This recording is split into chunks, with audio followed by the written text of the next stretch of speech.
24 janvier 2026, 3h47 du matin. À bord de l'USS Abraham Lincoln, le silence précédant l'aube est brisé par le hurlement urgent des alarmes de combat. À l'intérieur du centre d'information de combat, l'atmosphère est électrique. Les opérateurs radars fixent leurs écrans avec incrédulité, alors que de multiples signatures de missiles apparaissent soudainement sur les affichages. L'Iran, convaincu qu'il s'apprêtait à porter un coup dévastateur au navire de guerre le plus puissant des États-Unis, venait de lancer ce qu'il pensait être une attaque historique. Ce que les commandants iraniens ignoraient, c'est qu'ils venaient de commettre l'une des plus grandes erreurs stratégiques de toute leur histoire militaire. Ils avaient visé le mauvais porte-avions et en moins de 4 minutes, toute leur stratégie de missiles allait s'effondrer complètement. Pour comprendre comment cela a pu arriver, il faut remonter le temps. Lorsque l'USS Abraham Lincoln est entré dans le golfe Persique en septembre 2025, il ne s'agissait pas d'un déploiement de routine. C'était l'aboutissement de mois de tensions croissantes et de confrontations de plus en plus vives entre l'Iran et les forces américaines dans la région. Pendant des années, l'Iran avait investi des milliards dans ce qu'il appelait une stratégie de tueurs de porte-avions.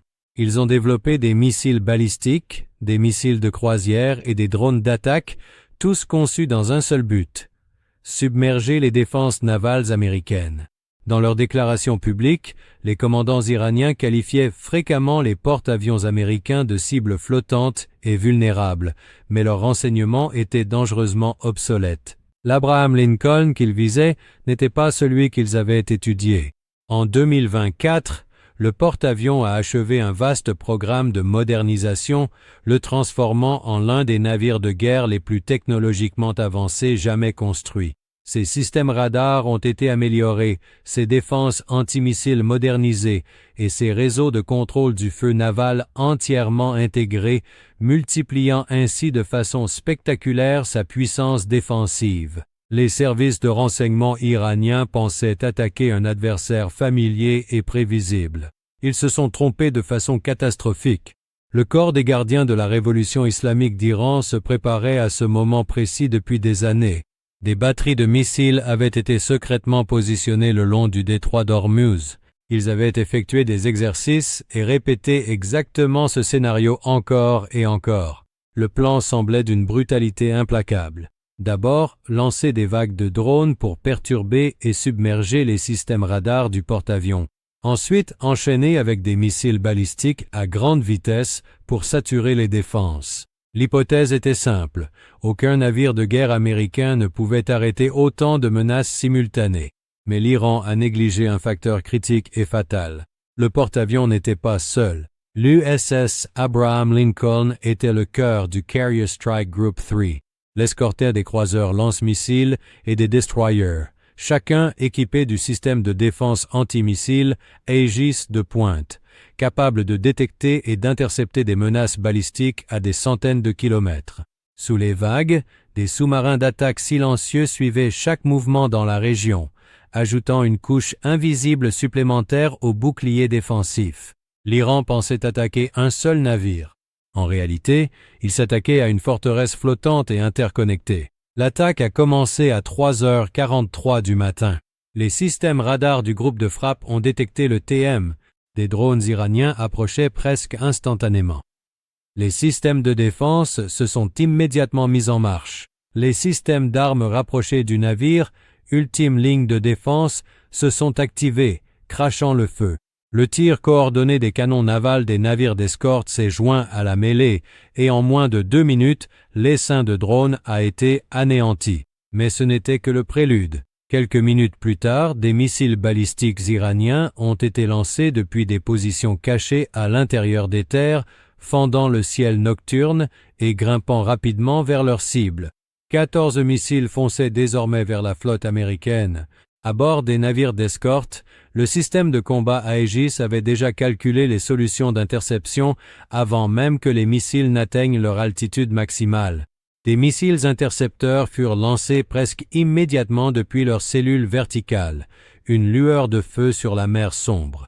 Ces intercepteurs avancés ont rencontré les menaces entrantes lors de leur phase d'ascension, les détruisant bien avant qu'elles ne puissent amorcer leur plongée terminale.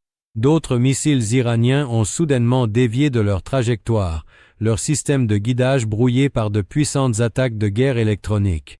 2 dernières menaces qui avaient réussi à passer à travers la première salve furent rapidement interceptées alors qu'elles approchaient du groupe de frappe. Pas un seul missile ne s'est jamais approché du porte-avions. Le temps total de l'engagement, du premier lancement à la dernière interception, fut inférieur à 4 minutes. Les conséquences furent stupéfiantes. L'Iran avait passé des années et dépensé d'immenses ressources à préparer cette attaque, déployant certaines de ses armes les plus avancées. Le résultat fut 0 dégâts, 0 victimes, un échec complet et total. En quelques heures, les agences de renseignement du monde entier commencèrent à reconstituer ce qui s'était passé. L'Iran tenta de présenter la frappe comme un geste symbolique, une démonstration de force, mais les analystes militaires du monde entier y virent ce qu'elle était réellement, un échec spectaculaire qui révéla les profondes failles de la doctrine anti-porte-avions iranienne. Elle reposait sur des hypothèses dépassées concernant les capacités défensives américaines. Les leçons stratégiques furent claires et immédiates. Les systèmes modernes et intégrés de défense antimissiles pouvaient intercepter les menaces balistiques bien plus tôt et plus efficacement que beaucoup ne l'avaient cru possible. La guerre électronique était devenue une arme décisive, capable de neutraliser les armes les plus sophistiquées de l'ennemi avant même qu'elles ne deviennent une menace. Et peut-être plus important encore, attaquer un groupe aéronaval américain demeure l'un des défis militaires les plus difficiles qui soient. Dans les jours qui suivirent l'attaque ratée, les forces américaines intensifièrent leurs patrouilles dans la région. Les missions de dissuasion se sont intensifiées. L'USS Abraham Lincoln poursuivit ses opérations comme prévu, symbole puissant et visible de la détermination américaine. Le message était sans équivoque. Le groupe aéronaval était opérationnel, il n'avait pas flanché, et il était totalement dominant. L'Iran avait voulu envoyer un message de force et de défi. Au lieu de cela, il a transmis au monde un message bien différent.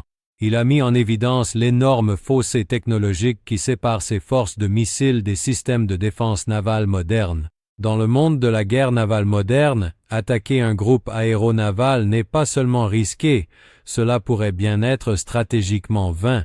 Et ce matin de janvier, dans les eaux du Golfe Persique, le monde a reçu un rappel puissant de la façon dont la puissance navale continue de façonner la dissuasion et de projeter la force à travers les mers. Merci d'avoir regardé. Si vous avez trouvé ce documentaire intéressant, merci de liker, de partager et de vous abonner pour plus d'analyses approfondies sur la technologie et la stratégie militaire.